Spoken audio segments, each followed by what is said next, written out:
Como é que está a família hoje em dia? Como que a igreja, vê a família? Mas eu digo sempre assim, o maior presente que nós podemos deixar para os nossos filhos é um casamento saudável. Existem várias formas de você salvar o seu casamento. Claro que aqui a gente não está julgando, né? Não estamos falando o que você deve fazer realmente, cada um sabe de si. Eu fui casada por 39 anos, há 12 sou viúva e eu fico pensando assim, Deus já me deu a pessoa que cuidou de mim. Agora eu tenho que me virar sozinha, eu não consigo imaginar um outro casamento. Mas Deus é que sabe. Enfim, nessa situação toda, não poderia deixar da gente pensar nos filhos, né? Aqueles filhos que você colocou no mundo e que não pediram para nascer. Nossos filhos não pediram para nascer, né? Nós fizemos num ato de bondade, de amor, de carinho, de afeto, no nosso leito, aonde nós constituímos a nossa casa, a nossa família, e os filhos estão crescendo, estão vendo desordem, né? Pais e mães brigando, falando de traição, falando de situações. Como a cabeça dessas crianças vão continuar daqui 10, 15 anos, você olhar para trás e pensar, por que minha mãe fez isso? Por que meu pai fez isso? Né? Eles criaram também um lar bonito na cabeça deles e de repente esse lar está desfeito. Sim. Como é que fica, pastora? Como que a gente pode resolver? A gente não, mas como que a gente pode resolver um caso desse? Se você pensar na maioria das situações de vida que a gente ajuda as pessoas, se você for conversar com uma pessoa em crise, angustiada com alguma coisa, normalmente vem lá da infância. Ela vai citar alguma situação que ela viveu com o pai, ela tem uma raiva do pai, o pai abandonou a mãe saiu de casa. É algo tão marcante que vai acompanhando essa pessoa ao longo da vida, até ela entender que ela precisa agir, se posicionar, buscar uma ajuda, romper com esse ciclo e fazer diferente. Sim. Então, a partir do momento que um jovem que tem essa consciência, um adulto, ele se posiciona diferente, ele entende que aquela dor não define, ressignifica e agora faz novas escolhas e gera coisas diferentes nos filhos. Mas eu digo sempre assim, o maior presente que nós podemos deixar para os nossos filhos é um casamento saudável. Então, a nossa conduta? A nossa conduta é o maior presente. Às vezes um pai e uma mãe chegam para nós e falam assim, eu dou tudo, meu filho estuda na melhor escola, nós viajamos, nós como pais estamos ótimos, a gente só é péssimo Acha casal. Que o dinheiro... ou assim, nós como casal, nós estamos muito mal. Cada um dormindo num quarto, mas como pais, a gente tá incrível. O meu marido é um ótimo pai, não deixa faltar nada, leva pro futebol. Não, vocês já falharam muito. Por quê? Sim. Porque o que eles precisavam era ver esses pais bem entre eles, era o maior presente. Um filho abriria mão de qualquer outra coisa.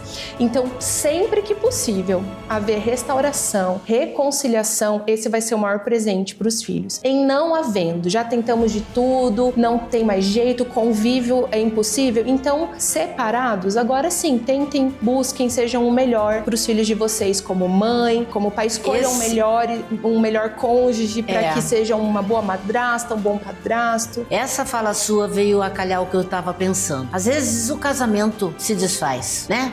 Às vezes a intenção não era essa, mas acabaram-se cada um partindo para um lado. E os filhos conversado com eles, falado com eles, explicado os motivos, pode sim haver uma compreensão. Hoje os filhos estão mais entendidos sobre alguns assuntos, a gente pelo menos acha isso, né? Que a internet está aí, mostrando uma liberdade total, mas no dia a dia, em quatro paredes, o sofrimento é absurdo, né? A gente sabe que muitas coisas são mentiras e outras são verdades. A gente só tem que saber o que a gente está escolhendo. Existe sim casamentos desfeitos, porque não é porque o amor acabou, não é porque o desrespeito acabou, é que a incompatibilidade de gênero, a gente diz, eu não gosto do vermelho, você não gosta do azul, então a gente não combina. Vamos separar? Como um acordo, uma situação diferente. É difícil, mas acontece, né? Eu conheço alguns amigos que vivem num segundo casamento e estão perfeitos. Tá muito bem, obrigada. Me preocupa alguma coisa?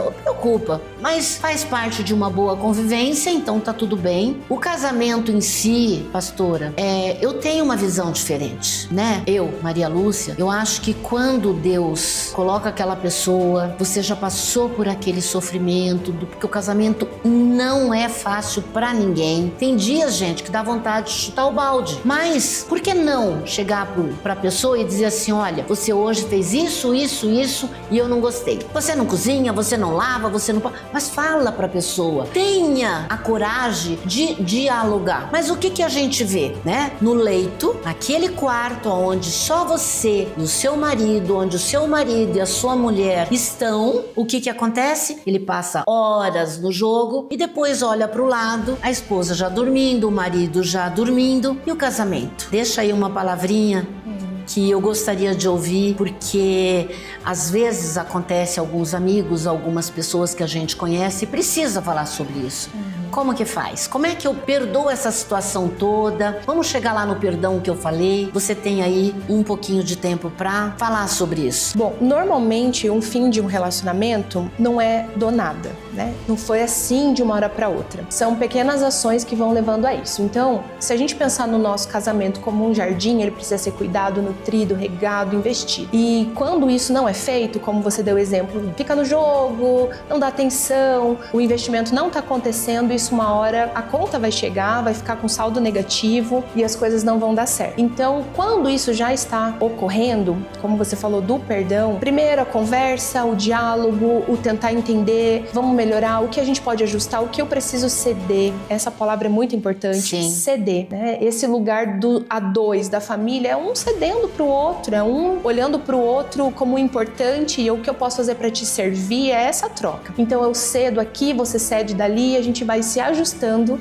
para que haja mais tempo de qualidade, para que haja mais investimento. A partir do momento que entrou uma ferida, como eu falei, do amor ser um sentimento, o perdão, do amor não ser um sentimento, o perdão também não é. Ele também é uma decisão. Nós não sentimos de perdoar, mas nós decidimos. Então, algo que hoje eu não consigo, eu tenho vontade de matar, mas eu decido. Então, eu não vou matar, mas eu decido. Amanhã, eu não quero não só matar, eu não quero nem fazer mal. Eu continuo decidindo. Outro dia, eu não quero nem só não matar, não fazer mal, mas eu já penso numa restauração. Então vai sendo assim num processo. Quando a gente olha para José na Bíblia, ele foi traído pelos irmãos, injustiçado pelos irmãos e ele decidiu perdoar e decidiu trazer os irmãos para perto de novo. Então é uma decisão, é algo que a gente precisa se posicionar, ver o cenário, entender as circunstâncias também, não se anular, porque a gente também tem o nosso valor e isso precisa ser levado em conta. Deus ama as pessoas, Deus ama aquele que nos feriu, mas ele também nos ama. Então, assim, não é só o perdão que vai alcançar o outro, mas eu também me liberto daquela ferida, eu também paro de ficar sofrendo com aquilo e eu sigo. Verdade. Eu sei que a gente tem muita coisa pra falar sobre isso. Eu vou trazer ela de novo. Quem sabe a semana que vem? Pessoal, deixa eu só dizer uma coisa. Enquanto existir amor, você pode salvar o teu casamento. Até a próxima semana.